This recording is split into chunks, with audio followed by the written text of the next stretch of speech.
Olá, pessoal! Sejam bem-vindos e bem-vindas ao Summit Firjan Riel e Festival Futuros Possíveis 2020. Obrigada por estarem com a gente por aqui novamente. Estamos no nosso segundo dia de evento e se você acompanhou as nossas trajetórias até aqui, você já sabe que meu nome é Karen de Souza, sou jornalista, estou aqui com vocês. Felizmente, porque também estou aprendendo muito com tudo que estou ouvindo por aqui. Pessoal, a gente está no nosso segundo dia, né? E a gente, no último painel, acabou de acompanhar uma conversa sobre como as ações no presente ajudam a criar impactos no futuro.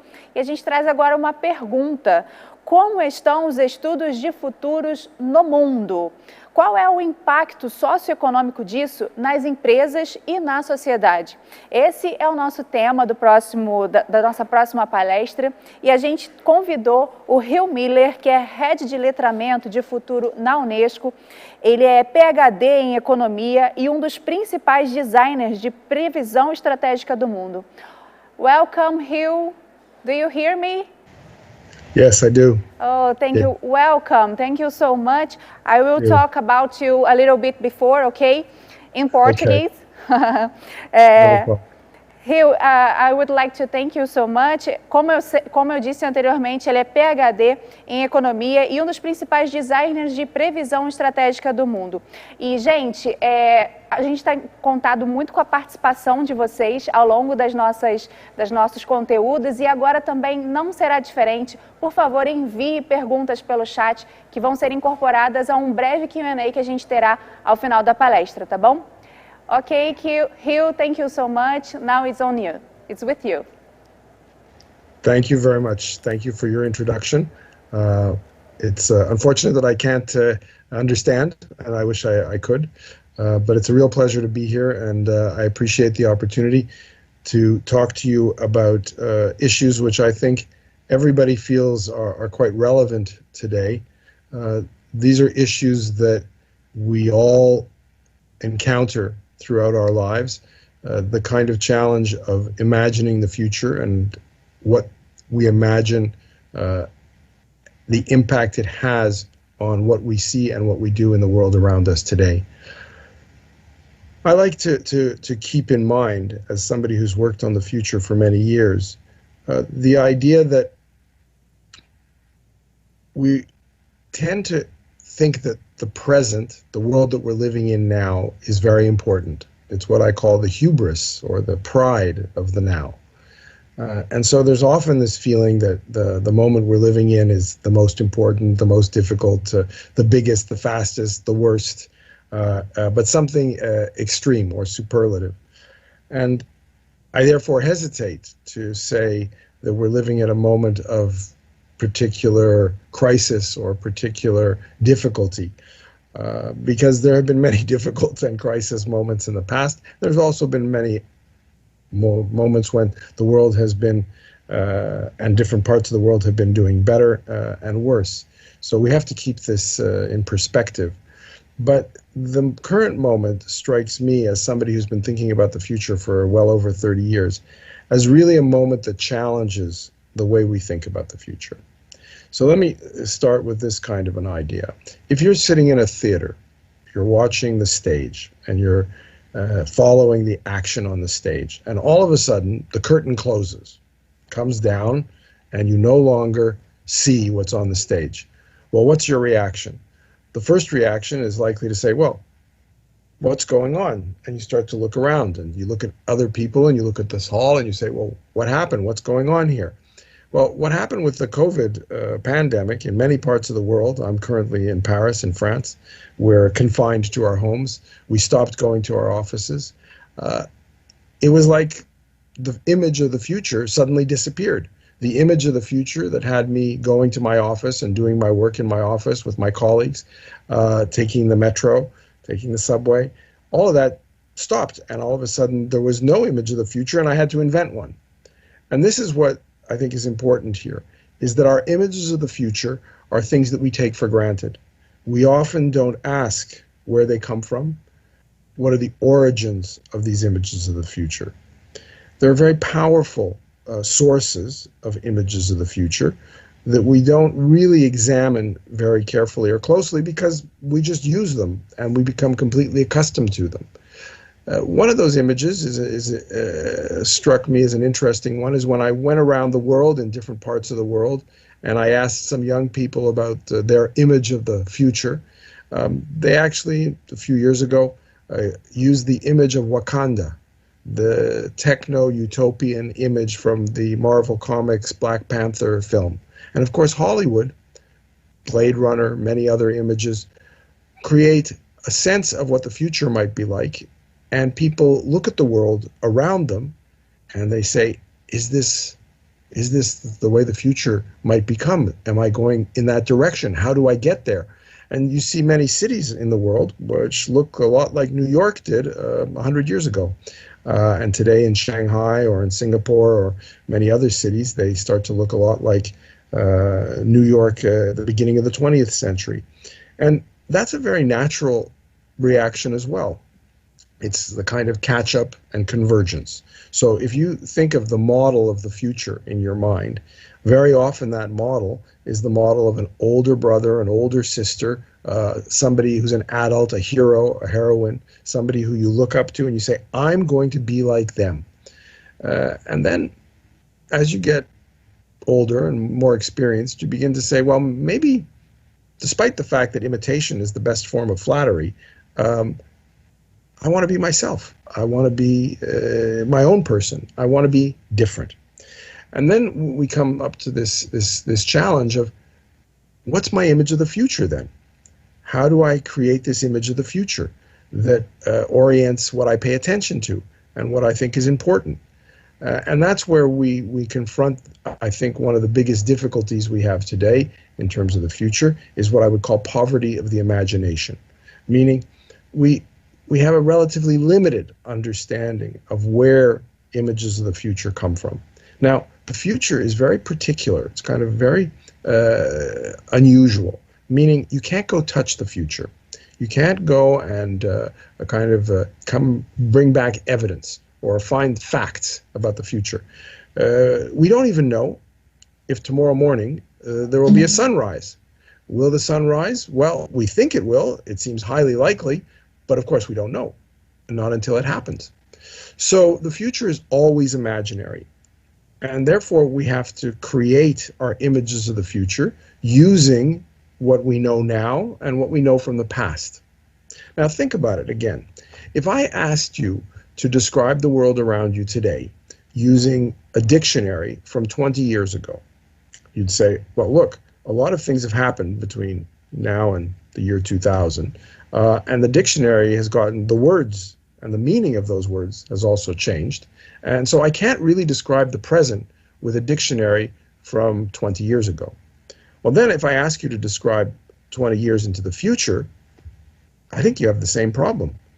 The words that we need to describe the future, 2040, don't exist. And they won't exist until they arrive.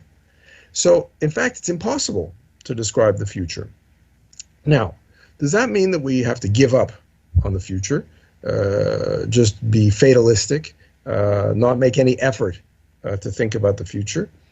Not at all. I'm not saying that. But what I'm saying is that we have a challenge, which is to understand our relationship to the future. And it turns out, I think, that we have to encompass or embrace a double approach to the future. One is the approach which has to do with making bets. When you make a bet, you put your money on it, you invest, you spend the time, and then it's gone. You've made the bet, and you either realize what you wanted or you didn't. And that's an important aspect of choice and commitment. And we do that on the basis of a guess, but we inform that guess with what we think are rigorous models, rigorous and detailed systems for estimating, for understanding the different possibilities and options. And we come up with a calculation based on a set of assumptions. All of those assumptions are oriented towards an image of the future that will be probable in the terms of the model. We're looking for which horse will win. And so if we're looking for which horse will win, we don't worry about the weather over in another part of the world. We're actually just looking at this issue in front of us here and now, and we're reducing our assumptions to create a model that will help us to win with our bet. But that's only a small part of the way the future enters into our thinking, because the future is also something that can be wide open, in the sense that the future can be a permission. It can give us the permission to say, I don't know what's going on. I don't know what the words are. What's happening in this creative universe? Things that happen like a pandemic. Instead of saying, oh, I'm so bad, I'm so terrible, I didn't understand this in advance, I couldn't control the future. The thing to understand is that surprises, by definition, will always be surprises. And so there's a whole other posture or point of view or perspective on uncertainty, which is not the same as risk and the kind of calculation we do around modeling and prediction and betting, but is around embracing, opening up, discovering, inventing, appreciating the ephemeral, the spontaneous, understanding that in the world that we live in, there are many things that happen that have no duration, that won't last forever, that are just part of the meaning of the moment.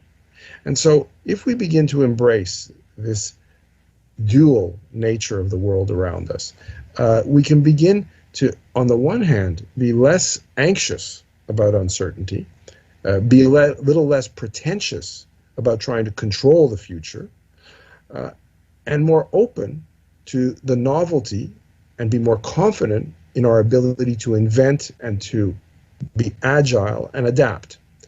And that's really, I think, the fundamental challenge of our time, which is instead of waiting for a great idea that we think will predict the future, it could be the great idea of, let's call it collectivism, or the great idea of free capitalism, or the great idea of industrial development, or everybody having a job.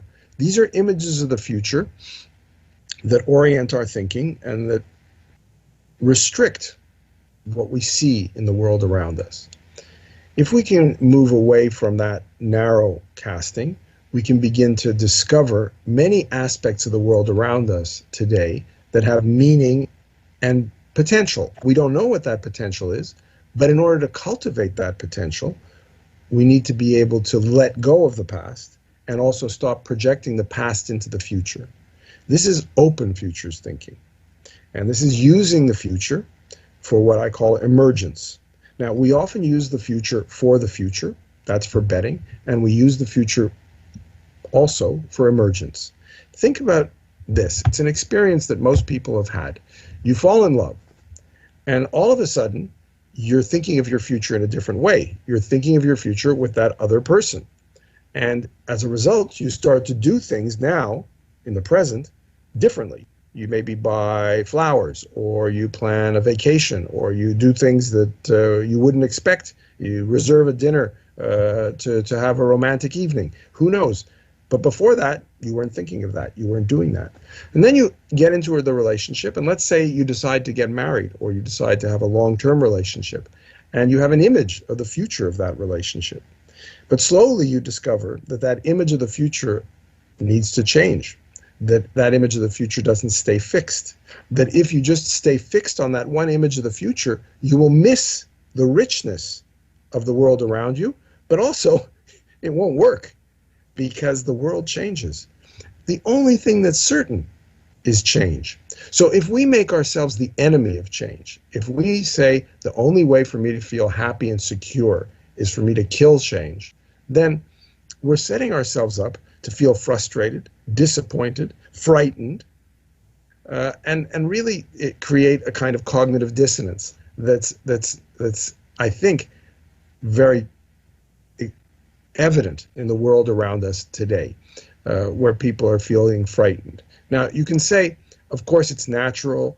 Everybody wants to be certain of the future. Everybody wants to win. They want to bet on the horse that will win. Of course, you want to bet on the horse that will win. But imagine reducing your life to just betting on things that will win. You spend all your time buying lottery tickets and waiting to win. It's a rather narrow life, and you would miss a great deal of the spontaneity, the serendipity, the amusement, the absurdity of this creative universe we live in. So futures literacy is really about recognizing that anticipation, which is the overarching concept of imagining the future when it comes to conscious human anticipation, is very diverse. And the poster behind me, which is backwards, I think, is a poster of an upcoming summit, Futures Literacy Summit at UNESCO, which will bring together hundreds of examples of where people are imagining the future, and they're creating images of the future. And what we're trying to reinforce and create as a kind of turning point, in a sense, is the idea that we can become better, more able to understand the different anticipatory systems, anticipation for the future and anticipation for emergence. That by becoming futures literate, which is a capability, a skill, we're able to walk on two legs, not just hop on one leg of prediction and certainty, but also on the other leg of openness, ephemerality, spontaneity, and uncertainty. And this means that we're in a position to do something that's very similar to what happened when we decided that everybody should learn to read and write. When we decided that it was important for many reasons and because we could also see that it was doable, it was something that we could actually practice to enable people to read and write, universal literacy, we changed the conditions of our societies. Today, many people have a smartphone. Many people have the ability to communicate. It changes what we can do. In the same way that if everybody can read and write, we change what people can do.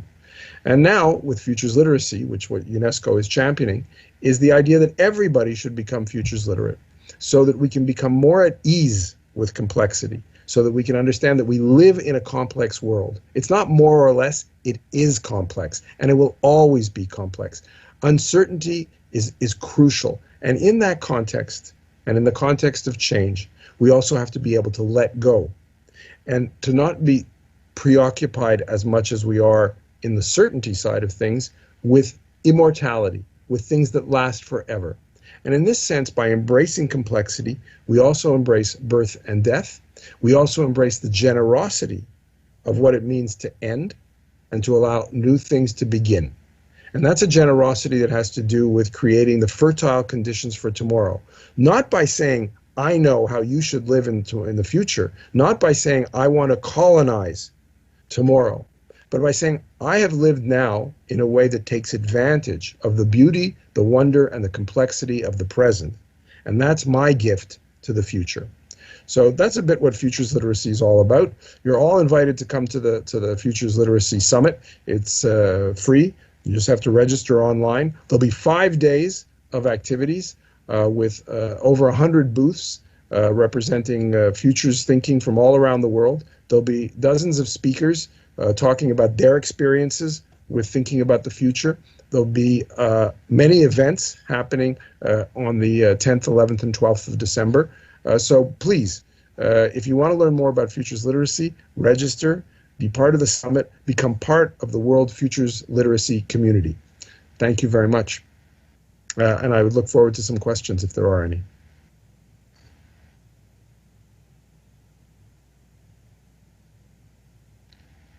Thank you, Karina. Karina sent us a question, and she said, in a culture like ours that is based on a lot of certainties and a false sense of control, how do we encourage this mindset that accepts the unpredictability of the future? It's a very good question, and I've been to Brazil quite a few times, and it seems to me that you know, this tension that is true in pretty much everywhere in the world today between the desire for control and the reality that we live is something that cannot be resolved by simply throwing up our hands or trying to find some magic solution. That's why futures literacy is a capability. It will take time. In the same way that it takes time for children or people to learn to read, and particularly it takes time to appreciate and experience the wisdom and the knowledge that you can accumulate from reading and from sharing your ideas through writing. That's a process that involves generational change. It involves periods of time where the capability changes what people see and do. Often I say this: when it was discovered that the world was round and people became convinced that it was not flat, they still had a big problem, which is that the monsters that they had in their heads, the things they were afraid of, were related to the flat world. And it's very difficult to give up on our fears and our hopes of one paradigm when the paradigm changes. Today we're moving, I think, to a paradigm that is much more humble in some senses, but also much more coherent and consistent with the reality that we know, which is complex. This will take time, and we will have to learn through experience. But think about this. Industrial societies have this curious attribute that they do not talk or value wisdom. Wisdom is something that's accumulated through experience, by learning by doing. And one of the main things about experience and learning by doing in this dominant industrial determinist world is that we learn that best laid plans do not turn out as expected. We become less attached to being sure of the future and more open to what might happen and how to learn from it. This is a more open learning perspective. And I think that in order to get there, we're going to have to give up, break many of the industrial habits and industrial institutions that are based on systems of command and control and colonizing the future through planning. It will take time. But I think there's many strengths in Brazilian culture around spontaneity and inspiration and ephemerality and meaning in the moment. So I'm sure that there's plenty of fuel for that transition. Nice. There is hope. I have another question now. It's from Natalia. Thank you so much, Natalia. Do you believe that future literacy will be a skill valued by companies when hiring professionals? It's another very good question. I often compare it to statistics. You know, in the 19th century, when statistics was not very widely known or taught, companies didn't spend time wondering, well, do I hire somebody who understands statistics? Today, it's almost not even a question because everybody is expected to understand what an average is. They're able to use those numbers to describe the world, to test their results, to understand what a KPI is, etc.